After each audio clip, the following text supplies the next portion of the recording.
Je suis Dominique Vinck, je suis professeur ici à l'Université de Lausanne. Je suis spécialiste en sociologie des sciences et de l'ingénierie, et avec un intérêt particulier pour les travaux de type ethnographie qui permettent d'étudier les gens en situation de travail, les chercheurs, les ingénieurs dans les bureaux d'études.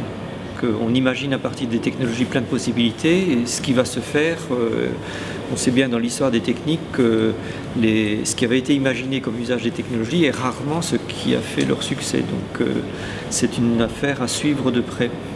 Alors le DATCAM, j'en ai entendu parler très vite dès que je me suis rapproché des collègues qui essayent de développer, de donner une impulsion à la recherche dans le domaine des Digital Humanities. Digital Humanities, je dirais qui est un peu peut-être un tournant historique, c'est-à-dire qui vient d'une histoire assez longue de travail sur les textes et des textes du passé, et avec une évolution vers une ouverture pluridisciplinaire beaucoup plus forte qu'avant. Classiquement, c'était surtout des historiens, des philologues, mais là on voit bien que la communauté est en train de s'ouvrir très fortement et de s'intéresser aussi aux cultures émergentes, aux cultures actuelles et à d'autres supports que le texte. Les vidéos, les images, voire l'Internet des objets, les interactions sociales.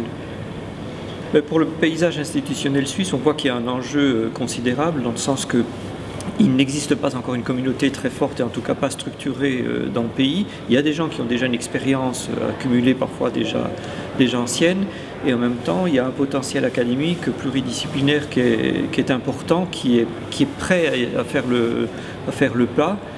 Et ça tombe bien parce que ce courant des Digital Humanities est en train d'arriver en Europe à un moment donné où il y a probablement une réorientation en train de se faire. Donc c'est vraiment un moment idéal pour arriver à mobiliser, à fédérer largement des communautés autour de ces questions-là.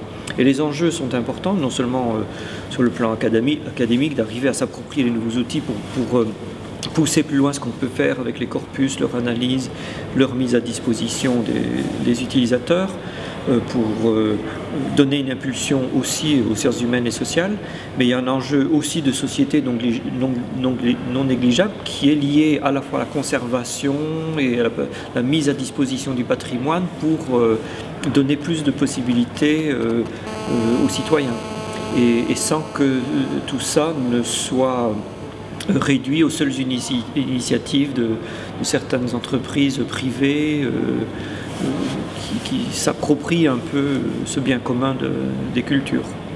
C'est probablement votre première Unconference, DATCamp. Comment est-ce que vous vivez cette expérience Alors, avec beaucoup de curiosité, puisque en tout cas elle s'annonçait comme étant une conférence de genres différents, avec un certain nombre de discours disant pas de hiérarchie, enfin, des formes d'échanges très très différents.